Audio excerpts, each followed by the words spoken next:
आज सबसे पहले हमने सीखना है जावास्क्रिप्ट में वेरिएबल्स क्या होते हैं। वेरिएबल्स मेमोरी की लोकेशन होते हैं जिसके अंदर आप डाटा स्टोर करते हो। क्या होते हैं? मेमोरी की लोकेशन। बेसिक सी चीजें हैं, ध्यान से समझना। ये समझ लो एक बॉक्स है जिसके अंदर आप वैल्यू डाल सकते हो।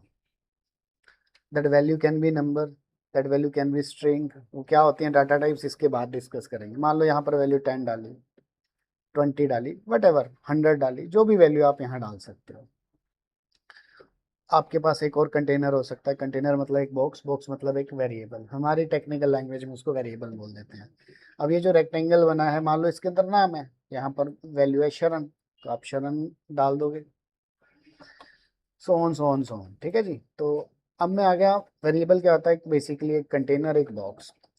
क्या था? You give box a name. हाँ, ये अच्छा लगा मुझे। आप बॉक्स को नाम दे दो। जैसे ये बॉक्स को मैंने नाम दे दिया मार्क्स, और इसको मैंने नाम दे दिया स्टूडेंट का नेम, यानी कि SN। Is it clear? समझ गए बात को?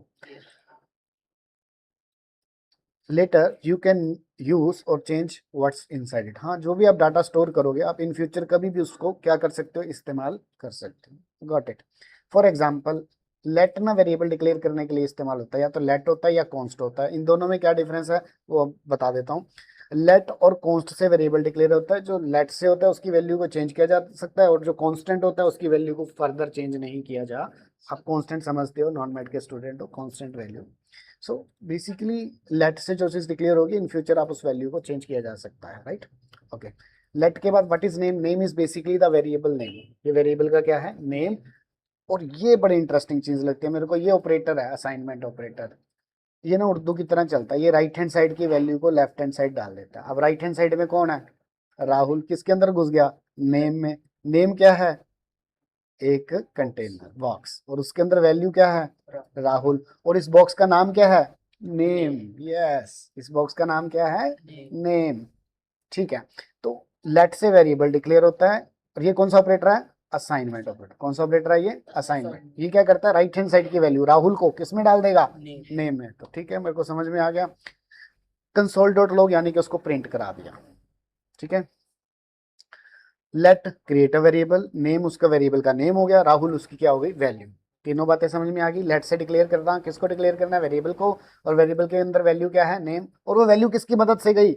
असाइनमेंट ऑपरेटर की मदद से, इक्वल टू की मदद से। किसकी मदद से? इसका नाम क्या है? Assignment operator. ये क्या करता है? राइट हैंड साइड की वैल्यू को उल्टा चलता है। बार बार समझा रहा हूँ, बड़ा काम की चीज है ये। उल्टा चलता है ये। Real life example, suppose you have student. Let student का नाम हमने अमन रख लिया, उसकी एज 18 है। So what is student name? This one is a variable name. JavaScript हमेशा जो क्या करती है, अपना जो नेक्स्ट कंकैट वर्ड होता है ना, जो जुड़ता है वर्ड, उसके आगे पहला वर्ड जो है, पहला लेटर जो है वो कैपिटल में लिख देता है। अच्छा है, राइट ना? कैमल के स्टाइल। तो ये एज है और ये मार्क्स हैं। Now print them. तो सबको प्रिंट, एज को प्रिंट कराऊंगा तो उसकी क्या आएगी वैल्यू? That is 18। अच्छा, मैं स्टूडेंट नेम प्रिंट कराऊंगा तो क्या वैल्यू आएगी? अमन। क्योंकि अमन किसके अंदर असाइन हो चुका है? स्टूडेंट नेम के अंदर। किसकी मदद से? इस ऑपरेटर की मदद से असाइन। राइट ना? ये भी प्रैक्टिकल भी करके दिखाऊंगा आपको। ठीक है, पहले कर ही लेते हैं, इतनी कहानी जो पढ़ी है। New var variables dot JS, variables dot JS.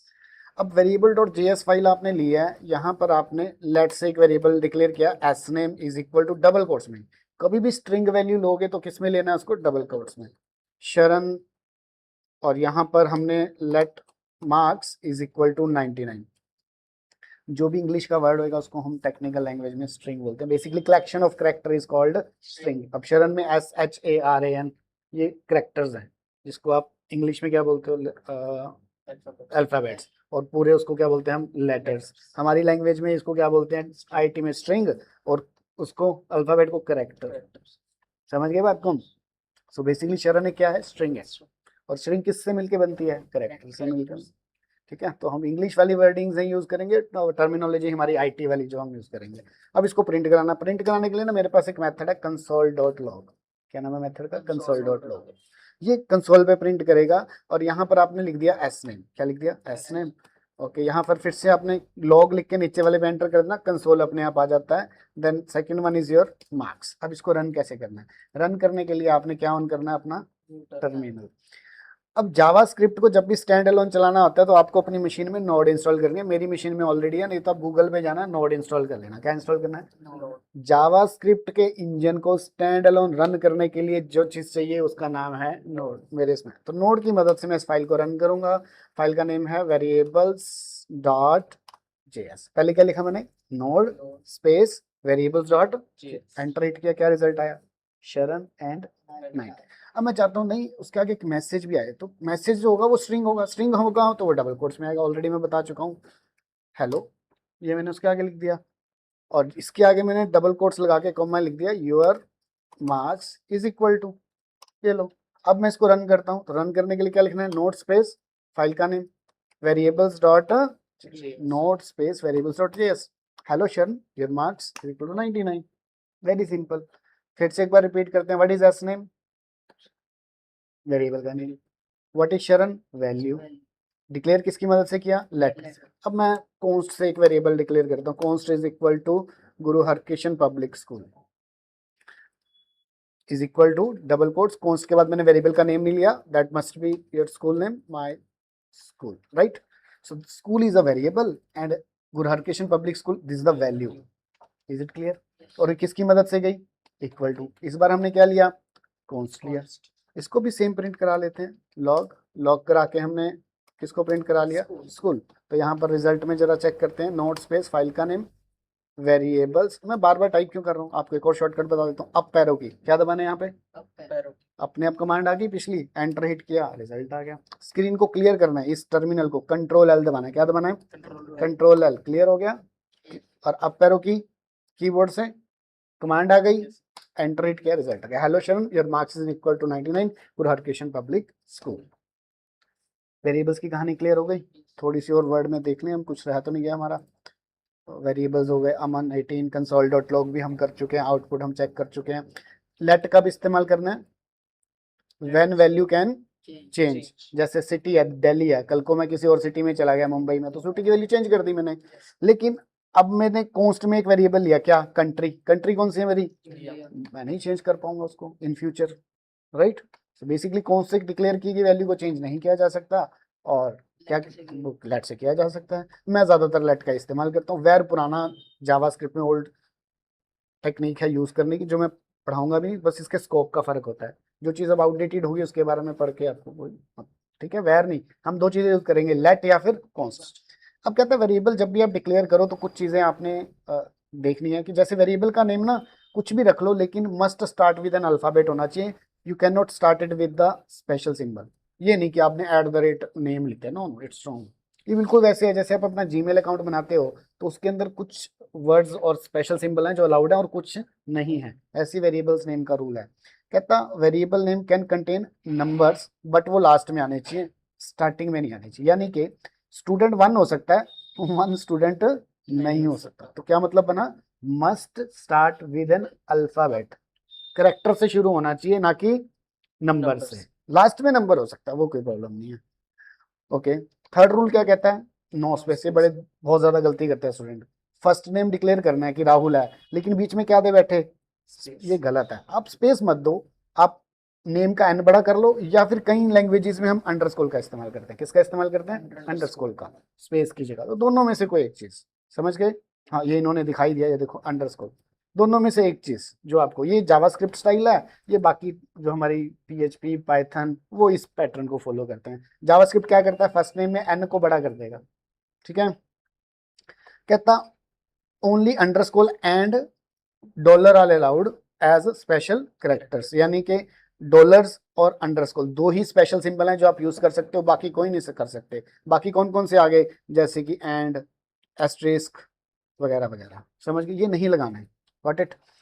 Student name अमन, हाइफन लगा दिया बीच में, गलत है। अंडरस्कोर अलाउड है ना, तो बीच में गलती से क्या लगा दिया? हाइफन, तो गलत है। तो नेक्स्ट है variable names are case sensitive. ये बड़े इंटरेस्टिंग बात है। आपने एक वेरिएबल लिया स्मॉल एन से और दूसरे वेरिएबल को लिया। अब कहानी ये है कि राहुल के लिए एक अलग बॉक्स बना है और अमन के लिए एक। अब जब आप छोटे नेम से प्रिंट कराओगे कंसोल डॉट लॉग तो रिजल्ट क्या आएगा? राहुल। और जब आप कैपिटल एन से उसी को कंसोल डॉट लॉग कराओगे तो अमन आएगा। ये बात भी क्लियर होगी कि दोनों हमारे अलग अलग होते हैं। आउटपुट आ गया। आगे कहता है रिजर्व कीवर्ड्स। कीवर्ड्स क्या आते हैं? Reserved by the compiler. क्या आते हैं? Reserved by the compiler. एक छोटी सी गेम खेलते हैं। मैंने डेस्कटॉप पे एक न्यू फोल्डर बनाना है, राइट क्लिक न्यू और फोल्डर, ऐसे बनता है ना, राइट क्लिक न्यू और फोल्डर। इस फोल्डर को क्या नाम दे सकता हूं मैं? बताओ। कुछ भी, कुछ भी दे सकता हूं, लेकिन मैं कौन देने की कोशिश कर रहा हूं। एंटर किया, ओ वाई नहीं दे पा रहा। Common, enter, no. ऐसा क्यों? Because these are the keywords for my Windows. ये मेरी विंडो के क्या है? कीवर्ड। इसका कुछ प्री डिफाइंड मीनिंग है जो कि मैं अपने पर्पस के लिए इस्तेमाल नहीं कर सकता। द सेम वे जावास्क्रिप्ट के अपने कुछ वेरिएबल्स हैं, है ना। तो लेट इफ क्या है? गलत। इफ एक कीवर्ड है, फॉर एक कीवर्ड है, वाइल एक कीवर्ड है। धीरे धीरे आप इन कीवर्ड्स के बारे में समझ जाओगे। अब आप वेरिएबल का नाम लेट रखना चाहो या कॉन्स्ट रखना चाहो, नहीं भाई, ये तो कीवर्ड है, इनका पहले से कुछ मतलब है। अब बोलो सर एक वेरिएबल का नाम मैंने लेट एस नेम रखा था, लेट लेट रख दिया, नहीं रखना, क्योंकि वो क्या है? Keyword. Keyword are the reserved by the compiler. कहता मीनिंगफुल नेम रखो, कभी भी एक्स वाई जेड ना लो। चलो स्टार्टिंग में आप प्रोग्राम बनाओगे, एबीसीडी ले रहे हो, मेरे को समझ आ रहा है, लेकिन जब आप बड़े प्रोजेक्ट्स पे काम कर रहे हो तो एबीसीडी से काम नहीं चलेगा। आपको जिस टास्क के लिए आपने वेरिएबल लिया है उसका नाम उसके अकॉर्डिंगली आपको रखना पड़ेगा। जैसे स्टूडेंट एज, स्टूडेंट नेम, ये अच्छे वेरिएबल हैं। इसकी जगह आप रख दो ABCD, चल तो जाएगा, लेकिन वो अच्छी टेक्निक नहीं है हमारी, ठीक है, कोडिंग की। Naming style camel case. Camel case का मतलब क्या हो गया? पहला अक्षर स्मॉल होगा और जैसे दूसरा वर्ड आएगा उसका पहला अक्षर जो हो जाएगा वो कैपिटल हो जाएगा। जावास्क्रिप्ट इसी टेक्निक को फॉलो करते हैं। दिस वन इज कॉल्ड, इस टेक्निक को क्या बोलते हैं? Camel case. उसके बाद स्नेक केस में अंडरस्कोर लगाते हैं, इसको आप स्नेक केस बोलते हो। नेक्स्ट है पार्सल केस। तो हमने इतने ज्यादा केसेस नहीं पढ़ने, हम या तो कैमल केस इस्तेमाल कर लेंगे, वैसे मैं स्नेक केस वाला जो है वो इस्तेमाल करना पसंद करता हूँ। नेक्स्ट क्या है मेरे पास? Example employ data. वेरिएबल्स के एग्जाम्पल लेके इन्होंने एक्सप्लेन कर दिया, product, laptop, this this this this this. अब ये कहता है वेरिएबल की वैल्यू को चेंज किया जा सकता है। हाँ किया जाए, हमने पढ़ा ही नहीं वैसे तो। लेट की, हाँ जी किया जा सकता है, लेकिन कांस्टेंट की वैल्यू को चेंज नहीं किया जा सकता। स्कोप के बारे में मैं बाद में डिस्कस करूंगा, इतनी जल्दी नहीं। तो use const by default, let when the values needs to be changed. ठीक है जी। अब हमारे ब्रांड का नेम GR इन्फोटेक है, इट विल नेवर चेंज। तो हम जब भी वेरिएबल नेम लूंगा मैं, कंपनी नेम, तो मैं क्या रख दूंगा? Const company name is GR infotech, will never change, right. Brand name थोड़ी ना चेंज करता है, टाटा तो टाटा ही रहेगा। बस ये प्रैक्टिकल असाइनमेंट्स आपको दे दूंगा। तो हमने अभी तक क्या पढ़ा? वेरिएबल्स क्या होते हैं। आई होप बात क्लियर होगी। नेक्स्ट हम चलते हैं data types. Next we have data types. तो डाटा टाइप्स क्या होते हैं? अब मैंने आपके हाथ में कीबोर्ड पकड़ा दिया, या तो आप अल्फाबेट डालोगे या न्यूमेरिक डालोगे या स्पेशल सिंबल डालोगे, these are all data types. तो जो नेम है, a data types tells JavaScript what kind of value is stored inside a variable. Think of a variable as a box. अभी हमने पढ़ लिया जी। तो बॉक्स तो ले लिया, अब जो नेम डलेगा शरण, वो किस टाइप का होगा? टेक्स्ट। टेक्स्ट को हमने बता दिया क्या बोलते हैं। एज किस में डलेगी? नंबर में। नंबर मतलब 1 2 3। अब ये बुलियन वैल्यू होती है, बुलियन में या तो ट्रू आता है या फिर, अब मेरे सामने स्विच है, इसको फैन को ऑफ कर दूंगा तो 0 करंट की सप्लाई बंद हो जाएगी, ऑन कर दूंगा तो 1 पे आ जाएगा। फिजिक्स पढ़ी है ना, 1 एंड 0 1 एंड 0, बस वही चीज है जी। तो राहुल क्या हो गया? किस टाइप का हो गया? स्ट्रिंग। 20 नंबर। और ट्रू फॉल्स किस टाइप के हो गए? बुलियन। तो 3 डाटा टाइप समझ में आ गई, स्ट्रिंग, नंबर एंड बुलियन। वैसे नंबर फर्दर दो तरह की हो सकती है, एक डेसिमल वाली, एक बिना डेसिमल वाली, है ना। एक फ्रैक्शनल, एक नॉन फ्रैक्शनल। 1 2 उसको इंटीजर बोलते हैं, उसको फ्लोट बोलते हैं। 1 2 3 4 इंटीजर वैल्यूज हैं, 1.5 2.5 ये float value. So imagine a school database, name हो गया, रोल नंबर हो गया, पास हो गया, यस नो, ठीक है। एक सिंपल ट्रू फॉल्स की एग्जांपल है। डाटा टाइप्स बेसिकली आगे भी आएंगी हमारे पास, फिलहाल मेरा स्ट्रिंग से और नंबर से मेरा जो पर्पस है वो सोल्व हो जाएगा, ठीक है। अनडिफाइन है, नल है, बिग इंट है एंड सिंबल्स हैं। लेटर हम इसके बारे में डिस्कस करेंगे। तो स्ट्रिंग क्या होती है? टेक्स्ट, जैसे कि नेम है ना, Sharan, Maninder, hello how are you, this one is also string, ठीक है। ये भी आ गया हमें समझ में। और क्या बता रहा है? नंबर। नंबर वही आगे बात, एक इंटीजर वाला हो सकता है, एक डेसिमल वाला। Let age is equal to 20, let salary is equal to 25,050 पैसे। तो ये डेसिमल वाला पार्ट आ गया, ठीक है। तो वैसे इसको हम फ्लोट वैल्यू बोलते हैं, इसको इंटीजर बोलते हैं और इसको हम फ्लोट बोलते हैं, ठीक है। बुलियन का मतलब क्या हो गया? या फिर ट्रू या फिर फॉल्स, ये भी समझ में आ गया। तो एक वेरिएबल लिया, इज स्टूडेंट, क्या तुम स्टूडेंट हो? हाँ जी हो, तो ट्रू है। क्या आप मैरिड हो? नहीं, तो फॉल्स वैल्यू हो गई, वेरी सिंपल। तो अनडिफाइंड अनडिफाइंड इनके बारे में बाद में पढ़ेंगे, मैं इतनी जल्दी बहुत ज़्यादा थ्योरी में नहीं जाना चाहता। ये थी एक बेसिक सी कहानी। इसके बाद मुझे पढ़ने हैं ऑपरेटर्स। क्या पढ़ने हैं? ऑपरेटर्स। ऑपरेटर्स में हम क्या करते हैं, चैट जीपीटी को बोलते हैं हमें ऑपरेटर्स, ओके, अर्थमेटिक ऑपरेटर, अर्थ ऑपरेटर्स ट्यूटोरियल, इसी में समझ लेते हैं कहानी। चैट जीपीटी को ने बोला कि मुझे बता जावास्क्रिप्ट में, हाँ जी कह रहा है जी प्लस माइनस मल्टीप्लाई डिवाइड। अब आप तो नॉन मैड के स्टूडेंट हो, क्या रिजल्ट देखते हैं क्या कहता है। कहता है आपकी कोर्स फी है 5000 रुपीज, रजिस्ट्रेशन फीस है 500 रुपीज, तो टोटल मिला के कितने हो गई 5500 रुपीज। तो बीच में कौन सा ऑपरेटर लगा हुआ है? Plus operator. ये कौन सा ऑपरेटर? Arithmetic operator. और ये इक्वल टू कौन सा ऑपरेटर है? भूल गए, असाइनमेंट। क्या करता है ये? राइट हैंड साइड की वैल्यू, तो राइट हैंड, हाँ तो राइट हैंड साइड में क्या है? Course fee and registration fee. Course fee 5000, registration fee 500, दोनों को ऐड करके क्या बन गई आपकी total fees, that is 5500, result is 5500। समझ गए जी बात को? थोड़ा सा इसको प्रैक्टिकल कर लेते हैं। प्लस माइनस मल्टीप्लाई डिवाइड क्या क्या दिखाया था उसने मुझे? प्लस माइनस मल्टीप्लाई डिवाइड, एक ये वाला ऑपरेटर है जो मॉडुलस ऑपरेटर है, काफी इंटरेस्टिंग है, इसको हम पढ़ेंगे। डबल मल्टीप्लिकेशन किसके लिए है? पावर के लिए, 2 की power 3। Plus plus minus minus जब मैं लूप समझाऊंगा तो हम उसके बारे में डिस्कस करेंगे। तो एक सिंपल सा प्रोग्राम बनाते हैं। आपके 3 सब्जेक्ट से मार्क्स का टोटल चाहिए, इंग्लिश, हिंदी, पंजाबी का, और आपके टोटल मार्क्स कितने और एवरेज कितनी है। तो इसका नाम मैंने रख दिया result dot JS।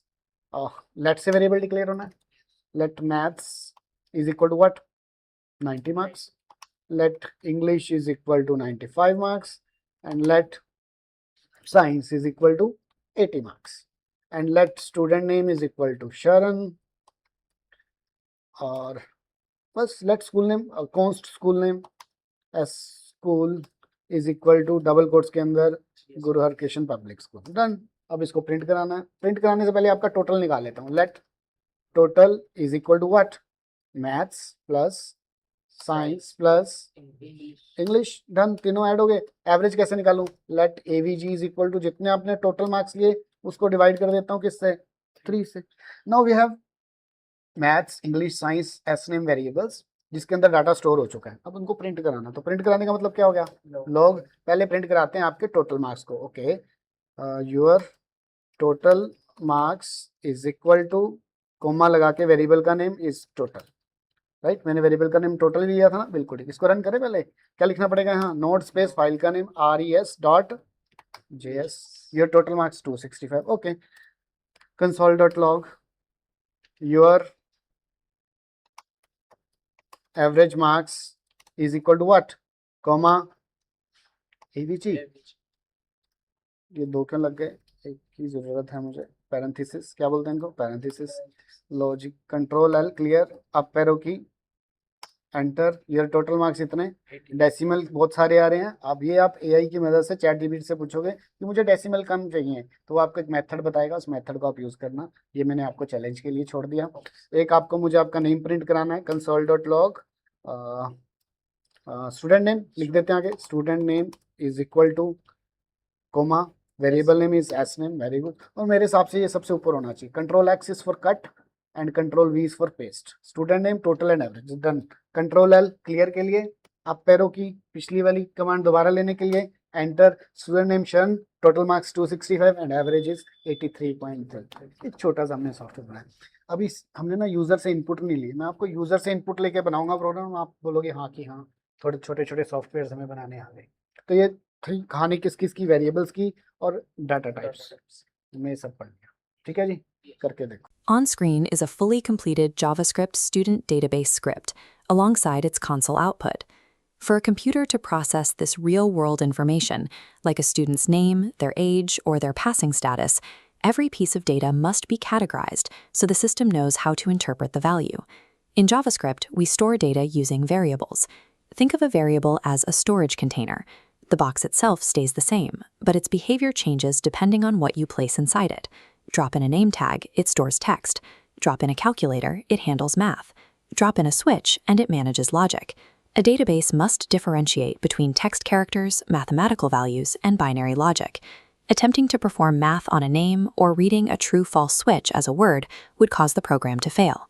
Over the next 5 minutes, you are going to write a complete student profile using all 7 foundational JavaScript data types. Then use an internal inspector tool to verify that the system recognizes each category correctly. Let's set up your workspace and declare your first 3 variables. Type let student name equals Aman, then let age equals 20, and finally let isPassed equals true. Look at the code editor. Notice the highlight around the quotation marks for the word Aman. This is a string.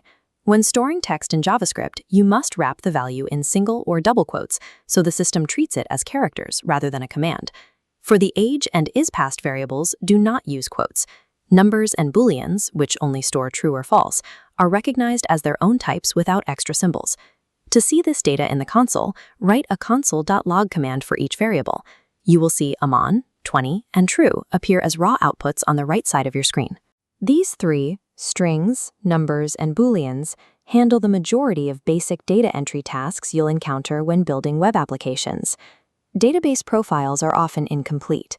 To see how JavaScript handles missing information, declare a variable called city, but do not assign any value to it. When you log city to the console, the output is undefined. In JavaScript, this indicates that while the variable exists, the system hasn't been given a value for it yet. Now declare a variable called phone, but assign it the specific value of null. This is a deliberate assignment that tells the system the value is intentionally empty. This diagram shows the difference. The open box on the left is undefined, an unassigned step. The sealed box on the right is null. It has been processed and marked as intentionally empty. Maintaining this distinction helps you track whether a piece of data is missing because it was forgotten or because it simply doesn't exist for that specific profile. The standard number type has a maximum limit. When a value reaches its capacity, the math can become inaccurate. To handle values beyond that limit, declare a salary variable using a 20-digit number. This uses the big int data type. Notice the syntax in the editor. You must add a lowercase n to the end of the integer. This n tells JavaScript to use the big int type for this specific number. Finally, declare an ID variable using symbol 101. Even if you create another symbol with the exact same description, JavaScript treats each symbol as a unique value that cannot be confused with any other. Using big int and symbol allows the language to handle these specific cases, performing math on massive integers and creating unique identifiers that will not collide with other data. To verify your work, we use a built-in tool called the typeOf operator. This allows you to check the data category of any variable you've created. In your console logs, wrap your student name, age, and isPassed variables inside the typeOf operator. The console now displays the type rather than the value: string, number, and boolean. Now do the same for city and phone. While city correctly shows undefined, pay close attention to the output for phone. Even though we assigned phone the value of null, the console outputs the word object. This is a historical bug from the earliest versions of JavaScript. Null is not actually an object, but the typeOf operator incorrectly identifies it as one. This quirk was never fixed to avoid breaking older websites that rely on this specific behavior. Your code is functioning exactly as it should. This null object quirk is a common topic in technical interviews, so recognizing it now will help you debug and explain JavaScript behavior more accurately. You have successfully used strings for text, numbers for math, booleans for logic, big ints for scale, and symbols for uniqueness, while managing missing data with null and undefined. Your console output now confirms that you've correctly implemented all 7 foundational data types. Currently, these variables exist as individual pieces of data. In most applications, you'll need this related information to be bundled together into a single structure. The next step is learning to group these isolated types into more complex structures like objects and arrays. Click the next video to start organizing your data.